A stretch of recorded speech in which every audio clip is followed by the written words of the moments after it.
singing, so, for good reasons. So certainly a great job singing. So thank you. It's really this holiday is certainly should be more turned another Thanksgiving for the rest of us, especially for those of us that didn't go to service. That our thankfulness to those that served, those of us that didn't have to go and didn't go, certainly owe you all a great debt, and our country owes you a great debt. So, if nothing else gets said here today, thank you to the veterans, their families, and everyone that served. So, just thank you all for your service. This tradition kind of started after the Civil War. With all the political divisions we think we have in this country, remember, it's nothing compared to what our country went through 150-some years ago when they fought basically over slavery.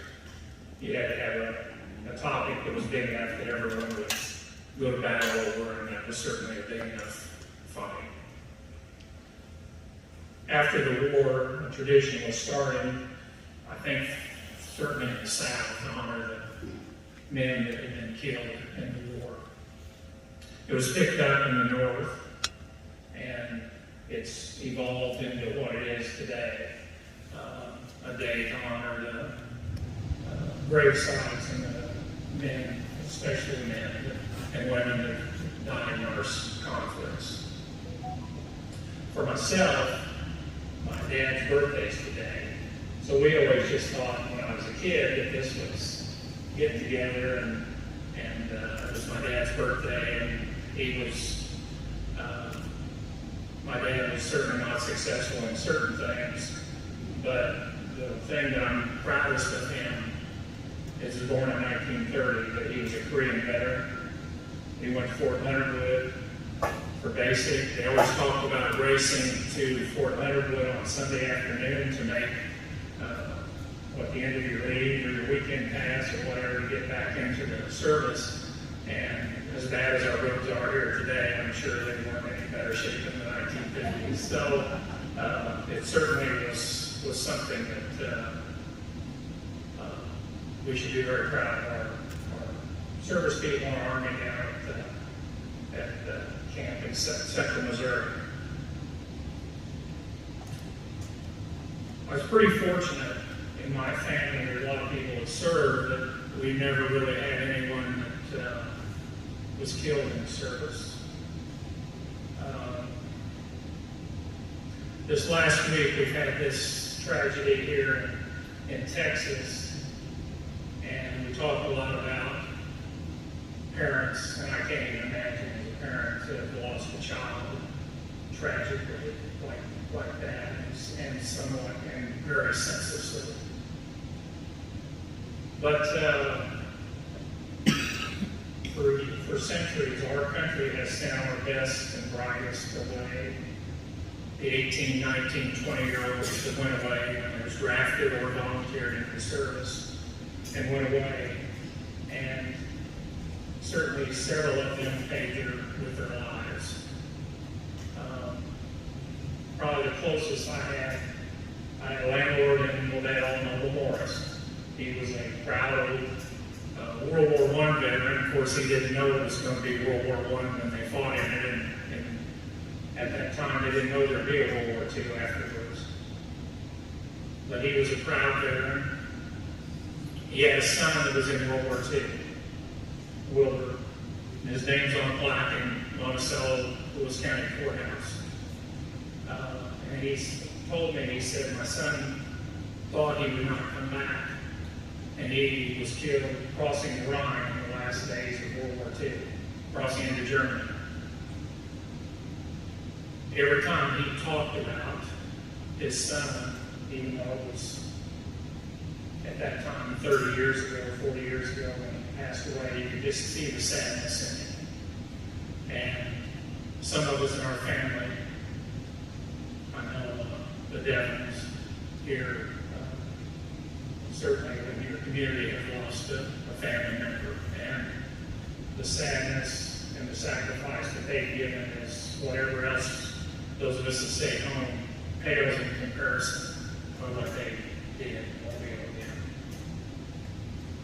Yesterday, actually, I went to a memorial service. My wife, Teresa, and I went to one at Stephenville, and for the Buzzville family, kind of a Knox County name. And Wayne Buzzwell was like a father to me. He was a World War II veteran. Signed up after Pearl Harbor. Him and his two other brothers went in, and he drove a tank in North Africa, Italy, and France. And came home after the war and married a 16-year-old girl from Stephenville, and she was more like her mother to me too, Arlene. But she said when Wayne came home, every time the plane went over, he just dove into the ditch, wherever he was at. So, by comparison, for what those of us here in our safety of our own homes have done and put up with is nothing compared to, it's easy for me to pick on these guys down here at this table, but I'm not trying to pick on you. I'm just in awe of what you've done, that you answered your country's call when they asked you to go. About a year ago, I was at Durham Cemetery on Memorial Day with the Lewis County Legion. And afterwards, you usually think about what you should have said, what topics you should have talked about afterwards. And didn't know a year later I'd get another shot at an audience like this, so I appreciate the opportunity. And I thought about that theme that our country has asked our best and brightest to go away, 18, 19, 20-year-olds that we really considered in the prime of our life. Hopefully it's not later on. Sometimes we have some pretty good lives, but they go away in those times. And as today we honor the ones that actually gave all, that gave their lives in the service. But those of us here at home, one of the few things we really kind of ask us to do is to vote. And I'm kind of embarrassed at times that we act like that's such a burden when we want it to be where you can do it by mail or you can do it by your computer or whatever. So I'm not one of those that thinks going to the polling spot, proving who you are, that you're an American, where you live at, and proving who you are to vote that day. So I just want to say one of the few things we ask us to do here at home is that, and the least we can do in that memory of the service people is to do that. So it is one of our few civic duties. Someone has had to register for the draft, but we were born in the right years, it kind of ran out. So.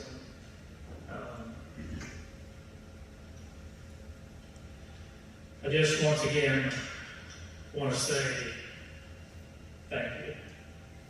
The country owes these men and women a great deal of gratitude. We don't always show it. Memorial Day, kind of like Christmas, it tends to get commercialized a lot the first big weekend of the summer or whatnot. But really, all the things that we do would not be possible without the men and women that serve our country and still serving our country and still provide where the lessons we're seeing in Ukraine right now, that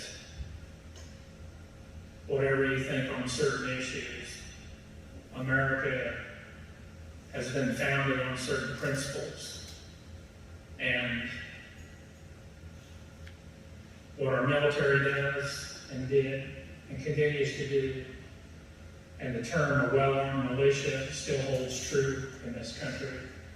So it does, as a student of history, it kind of makes you wonder why we've survived a couple hundred years as a democracy, but more importantly as a republic, that we give every person in this country certain rights, that the rule of the majority does not interfere with your rights. And we don't always do a great job teaching civics and government classes, and certainly a lot of times they're fairly boring and pretty abstract to some of us. But the older we get, I hope we realize just how important and how wise the people that founded this country were. The guys that drew up the Declaration of Independence, drew up the Constitution. And for all of its faults and failings, how well that document has served us. And even the Constitution of the state of Missouri, despite our best efforts to destroy parts of it at times, but it still holds up. The rule of laws and how we interpret them and whatnot still holds true today. So, finishing up here, once again, I just want to say thank you to all the veterans. As I told your commander, my uncle was a Vietnam era veteran. He's the commander at Lewistown. And the Vietnam guys are considered the young guys in the group, you know. So, fortunately, I mean, it's bad for your group, but there hasn't been quite as many veterans come on, certainly from what you all have done. So, once again, I just want to say thank you to you all. Thank you all for asking us to come up and speak to you. And as they say at times, we live in a great country. And just remember that. And I hope we'll be thankful enough to realize the sacrifices that people we honor today, especially those who gave their lives. So, once again, thank you all for turning out today, and thank you for inviting us. So, thank you.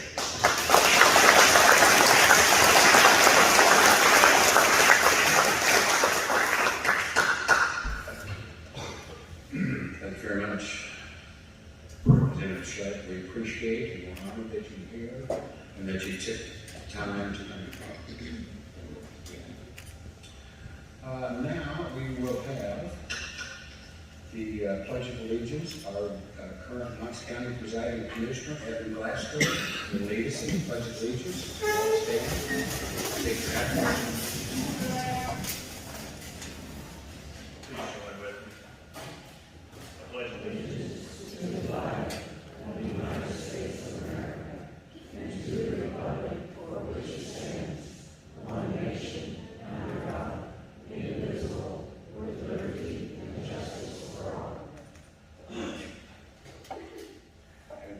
Off today will be Mr. David Roush.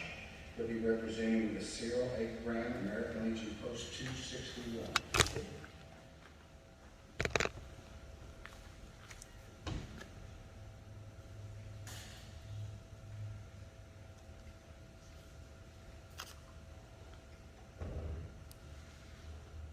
Carol's going to represent the Cyril A. Graham Auxiliary Unit 261.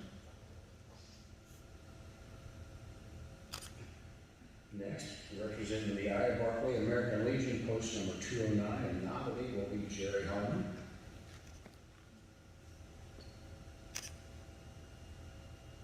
Next, we have representing the Knox City American Legion Post 358, Mr. Delmer Strange.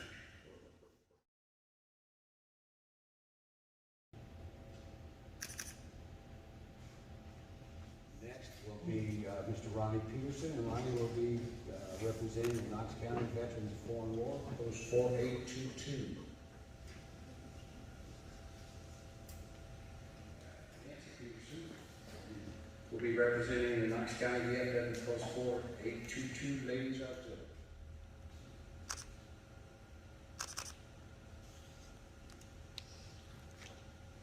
Thank you, Nancy. We appreciate it.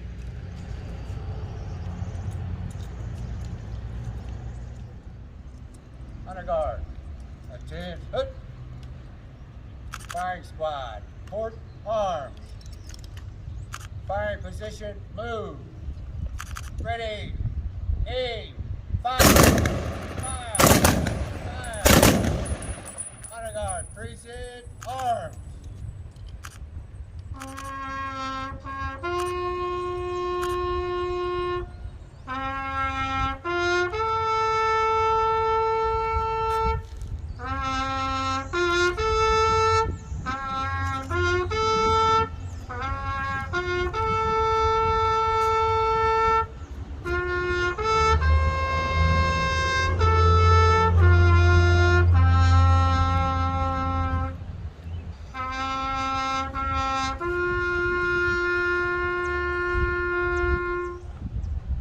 Honor guard, at ease. Dismissed.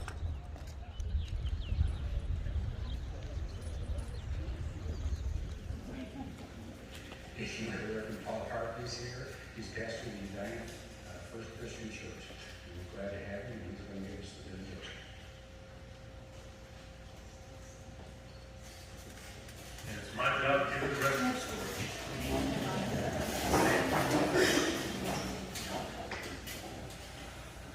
Gracious God, creator and sustainer of this great cause, we come humbly before you on this Memorial Day to remember and to give thanks for those who have given their lives in the service of our great country.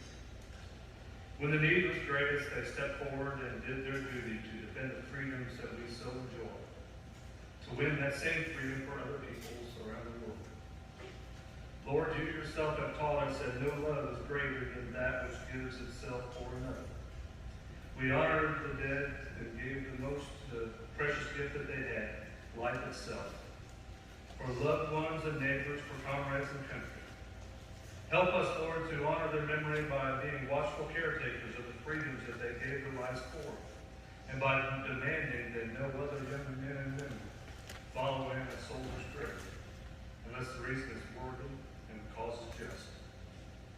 Lord, help us to remember that freedom is not free, that there are times when the cost is indeed great. Let us never forget also who paid so great a price to ensure that freedom would be our legacy. Though their names may fade to the passing of generations, may we never forget what they have done for us. And Lord, may we, going forward, live worthy of their sacrifice.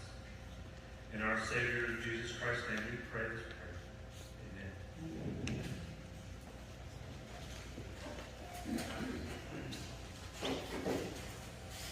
Thank you, Reverend. That was it. Okay. That concludes our ceremony for today. We appreciate all of you coming. We appreciate all the support you give us in the community. Keep it up, and we hope to see you here next year. We have food for anyone who would like to stay and join us and eat. Help yourself. You're welcome.